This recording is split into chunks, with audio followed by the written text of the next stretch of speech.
আপনারা যে দুর্গটিকে কলকাতার ক্যাসেল নামে চেনেন, সেই দুর্গটি অবস্থিত উত্তর চব্বিশ পরগনার একটি বর্ধিষ্ণু জনপদ ধান্যকুড়িয়াতে। ধান্যকুড়িয়া শব্দের অর্থ হচ্ছে ধানের কুণ্ড।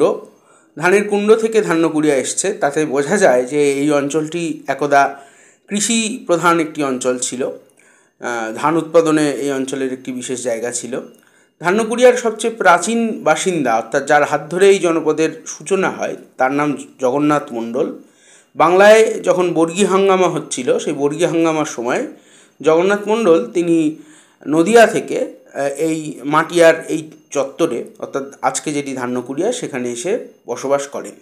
ধান্যকুড়িয়ার কয়েকটি উল্লেখযোগ্য পরিবার হচ্ছে সাউদের পরিবার, বল্লভদের পরিবার, কাবাসীদের পরিবার, গাইনদের পরিবার। বামদেব কাবাসী এদের মধ্যে একজন উল্লেখযোগ্য জমিদার, তার নাম করা যায়। শ্যামাচরণ বল্লভ তিনি একজন উল্লেখযোগ্য ব্যবসায়ী, যিনি পাটের ব্যবসা করতেন। এছাড়াও সাউদের এবং গাইনদের তাদের মূল ব্যবসা ছিল পাট এবং তুলোর। তারা মূলত মহেন্দ্রনাথ গাইন তার সময়ে পাটের ব্যবসা করতেন, সেটি পাটটি লন্ডনে রপ্তানি করতেন এবং তারা অত্যন্ত ধনাঢ্য ব্যক্তিতে পরিণত হন কালে কালে।